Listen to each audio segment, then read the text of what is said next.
Alright everyone, it's time for Occult Literature, video number 255, The Heart of Things by Farnsworth. This is a 197-page work, so it's a bit longer than the third part of the series, and I'll get into the reverse chronological order a bit as well in a moment. Link in the description to my edition of this work on Amazon. There's second and third links are to my books blogs, Blogspot and WordPress. You can find other theosophical works there under this scriptures category mostly. Spiritual texts and scriptures. This is a good work. I had found the third work, and then I realized that it was part of a series, so I'm actually going in reverse order. The third one's already done. It was the last one that I updated, number 254. Then this is the second one, and now I'm working on the first the first part, which is Special Teachings from the Arcane Science, I believe was the title. These are theosophical works. Farnsworth has compiled short segments, like basically essays on various topics for students of the occult, for theosophists especially. He seems to differ slightly from some theosophists in some of the things he says. There are frequent quotes to Blavatsky in this particular edition. This one goes more into categories and hierarchies and zodiacal lore than the third work. The third work had a lot more philosophy and a bit of like backstory historical material. This one is a lot more categorical. It speaks about Atlantis still some, the Atlantis, the Order of Melchizedek, and all of these other things. And actually, when I was editing through this, I was reminded of a series, basically a mini-series, but it's presented as one giant-ass documentary on YouTube, The Legend of Atlantis. You can look that up, or Legends of Atlantis, one or the other. It's like a 4 or 5 hour long film. Very interesting material. It's essentially occult in nature.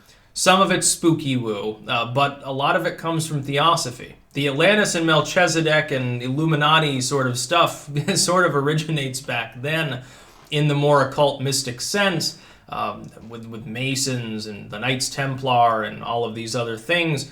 It's actually from that era, at least part of that lore. It goes into fairly great detail with regards to the color hierarchies and how they overlap with the different levels of consciousness, of karma. You could say certainly within the sort of Hindu and Buddhist systems that were being consulted for such things. Quite interesting. Speaks about the dimensions, the form and function of them, the passage of time, the meaning of dreams, not dream interpretation, but the function of dreaming itself as a phenomenon. And keep in mind, this is not a coherent work. It's a series of smaller essays that have been compiled together. Essentially, what appears to have been the case is Farnsworth wanted to create a guide to the occult that would in brief include multiple interesting segments for people that were more generally interested, an introductory work for students of the occult. He wrote the first work, which I'm now editing, realized there was demand for a second, wrote it several years later, and then wrote a third a whole half decade later, continuously refining the material. So the third work is in a slightly more refined form than this one, and the first work is even a little bit more choppy than this. That being said, they are interesting. There's a lot of material there about Atlantis and Swedenborg and all of these other things. It's sort of an eclectic collection of different topics. And this is great, actually, because a lot of times what you get in theosophy, if you look at the different characters, like a Sinet or a Leadbeater or even like a Blavatsky or Steiner before he leaves for anthroposophy, Alice Bailey, some of these other figures. If you look at theosophists, they obviously had their own areas of interest. So one person was interested in Shakespeare and symbolism and secret societies. Another was interested in archaeology and Atlantis and man's history. Another is interested in music and the arts, and interpreting them. Another's interested in the overlap between New Wave occultism then and Christendom, the story of Jesus or whatever. Another's interested in immortality and pseudoscience.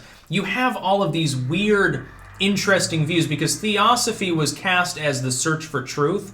It was a pan-religion. It was like basically they didn't care what background you were from. You were simply delving into trying to find aspects of spiritual mysticism and history and all of these different things and science that weren't yet quantified. And so that makes it specifically interesting to me because anything goes as far as what they would study.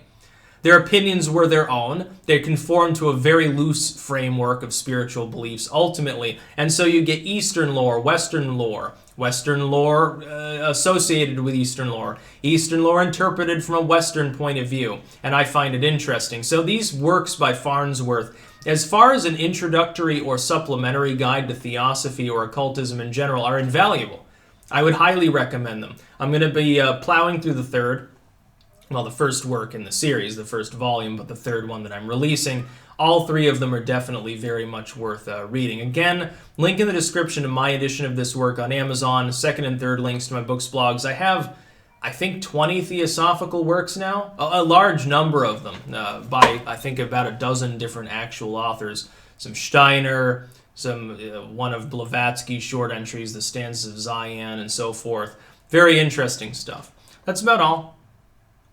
Peace out.